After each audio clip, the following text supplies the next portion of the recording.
Back with you on SportsCenter. Game 3 tonight, Lakers and the Heat. Who's going to win tonight? Well, we already got word as we head inside the NBA bubble that there will be no Bam Adebayo, no Goran Dragic. They are officially ruled as out for tonight, Game 3. Let's bring in Richard Jefferson. So asked about his chances, RJ, after Game 2, Eric Spoelstra defiantly saying they don't care what people say, and they're going to do whatever is necessary to figure this thing out. Do the work for them. How do they win a game? Well, it's going to be extremely tough. I don't care who you are. If you lose your leading scorer, which Goran Dragic was, you lose your leading rebounder, which Bam Adebayo is, and your best player and your starting big, and your leading assist guy, which Bam Adebayo has been in the postseason, it's going to be very, very difficult to win a game, especially when you were already the underdogs. But I love Eric Spoelstra. I love Jimmy Butler. I'm not going to count these guys out, but I'm going to be really honest. They're going to have to shoot the ball extremely well. They're going to have to rebound the ball better. That's one thing, but I don't know if they're capable of doing that with this small lineup against the biggest team that we've seen in the NBA in years. You could say that maybe the most memorable part of Game 2, or at least the most viral part, was Udonis Haslem sort of having what we would call a come-to-Jesus meeting, if you will, with his Heat teammates. They did play better after that, but it ended up losing anyway. Your thoughts on the effort or lack thereof that we're seeing from Miami? Well, this is why you have veterans like Udonis on your roster. He is a coach. He has the players' ears. He has the coaches' ears. That's straight from the coaches, but Udonis can say this as a player in a way that a coach can't, and I love it. And it's all about how you go out there and compete. It's okay to go and lose if you're undermanned, if you guys are injured, if you're missing shots, but Udonis didn't like their effort, and they did respond, and that lets you know how well he is respected. But ultimately, I don't care how much Udonis gets on these guys. I don't know if they have enough. And it's sad because the last two finals, injuries have played a major part, and it's playing a major part in this one. It certainly is. We'll see. Jimmy Butler kind of joking and saying maybe Haslem can cuss us out before the game, and we'll show up with better effort. We'll certainly see 7:30 Eastern tonight on ABC. Richard Jefferson breaking down Game 3. Thank you. Welcome to Game 2 of the NBA Finals. Get out of my way, says LeBron James. It ain't nothing to it when I do that. Oh, what a pass! The Lakers set a finals record for most threes in a half. Anthony Davis lighting it up. What an amazing performance. And the Lakers are 2 wins away from their 17th championship. So the bubble we go. Game 2 of the NBA Finals coming up. We'll call it an hour-ish. 7:30 Eastern on ABC. Hello, Malika Andrews. You just walked out of the Eric Spoelstra press conference here. What is the Heat status for both Goran Dragic and Bam Adebayo? Both of those guys, Nicole, are going to be out for Game 3 here. The good news, if you want to call it that, is where last game neither of those guys warmed up. Bam Adebayo was out on the court just a couple of minutes ago, getting some shots up. That wasn't something that he was able to do before the last game in front of reporters. There was a little bit of hope that potentially he could be available after suffering with that shoulder and neck strain, but he is still experiencing pain. He's still experiencing a little bit of a more limited range of motion.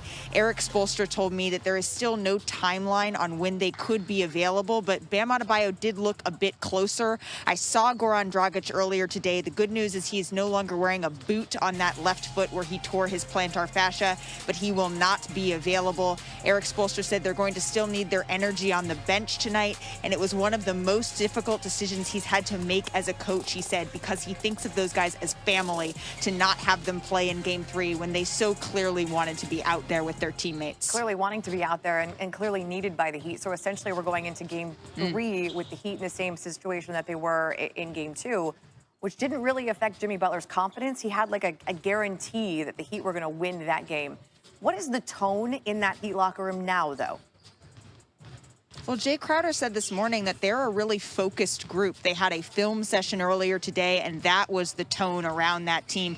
They know they need to get it done now. They do not have time to waste. And Jimmy Butler, that's what he was alluding to when he said, I'm guaranteeing a win in Game 2. I think what he meant is we need a win in Game 2. He said that they really don't have any more time to waste. After the last game, he said, we are going to need to play damn near perfect to beat the Los Angeles Lakers. They he said they haven't done that yet, and they're going to need to do so soon, or else he said it's not going to be pretty. Soon is tonight, immediately. They can't afford to lose another game here, Nicole. You touched on the family aspect coming from Spoelstra, and he's been vocal about how much he is behind these guys. How much of the determination and the grit and the we are still going to win a game in this series is actually coming from him?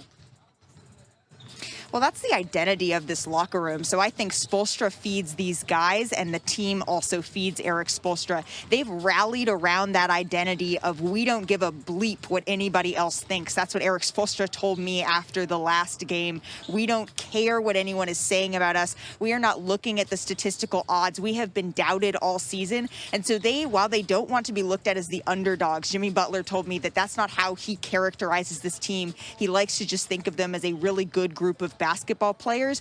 They have to embrace that identity to a certain extent because they are not the favorites in this series. They are rallying behind that. We don't care what anyone else thinks. We just need to go out there and get the job done.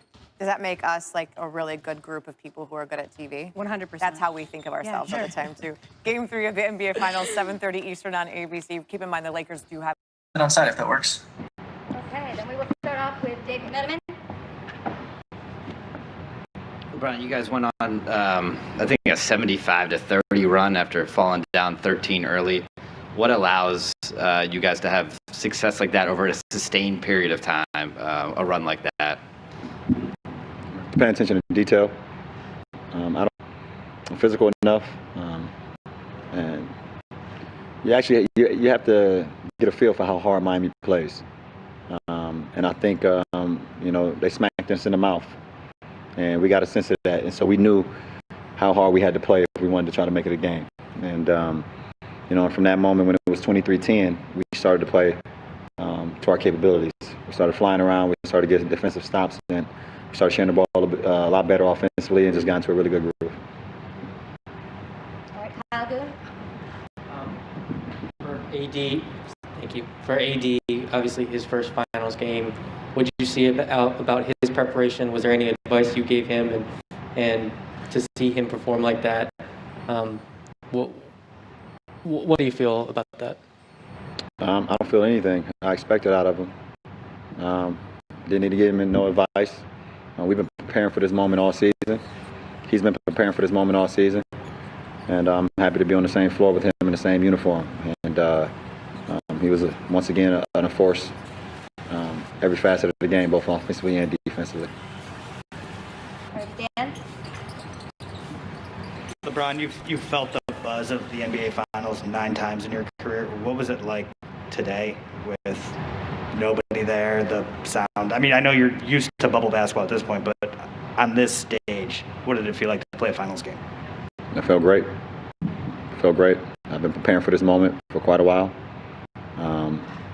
And fans, no fans, the inner challenge for myself and the way I prepared myself, it felt amazing to be playing in the finals once again. Okay, Rachel Nichols. LeBron, you've seen plenty of times over the years where if one team has a bunch of injuries, the other team kind of floats a little bit and doesn't come at them as hard. How do you make sure that you guys don't do that in Game 2? We got so much more work to do. The job is not done, and we're not satisfied with winning one game. It's that simple. All right, Chris. Thanks. Bron, there was a few times where you guys got up big, and then there was a lot of celebrating going on, and I seen sometimes you had to rein them in a little bit. What do you from your experience, what have you seen in the past that got you to the point where you felt like sometimes you just say like, okay, let's keep it on task? The best teacher in life is experience, and I've experienced moments in my career, finals games, where you had all the momentum in the world and you felt like you had the game under control, and one play here or one play there could change the course of a series or change the course of a game. And one in particular that always rings home for me is Game 2 of the 2011 Finals in Miami versus Dallas. D. Wade hits a 3 right by that bench. I believe, put us up either 13 or 17. And from that moment on, Dallas went on a hell of a run and finished it off with a Dirk Nowitzki left-hand layup to steal that game. That shit burns me to this day. So I always talk about the best teacher in life is experience, so I've experienced a lot. So that's what prompted me to be who I am today, is being able to have those experiences. Okay, we'll send it back to Will. Right, thank you. We're going to take 3 more on my side. Tanya? Bron, I'm wondering, in a game like this, when you guys have the kind of lead that you had, are you already thinking, this is what we've done, this is what we could do better, here's some things that we're doing wrong? Were you already in that frame of mind during this game? Yeah, absolutely. I think you can learn so much more from a win than you can in a loss. And I can't wait to get, for tomorrow for us to get back together and watch the film and see ways we can be better and see some of the breakdowns that we had, especially in that fourth quarter, especially in that first 6 minutes of the first quarter, where we could be so much better defensively and also so much better offensively. So I can't wait. I'm extremely amped up about watching the film with our ball club tomorrow. I'm gonna watch some tonight, obviously, by myself, but looking forward to getting together as a group tomorrow. Hey, LeBron, Mike Trudell back in LA. Teams have spent your whole career trying to keep you out of the paint. Say the same thing this season about AD. What are some of the ways that you guys are still always seemingly able to get there, still able to get to the rim and still able to finish? Because we have great spacing and great shooters. Without KCP, without Danny Green, without Kyle Kuzma, or Markieff Morris, and a list of guys that can spread the floor, it allows myself and AD to be able to do the things that we do in the interior. And we try to mix up our game too.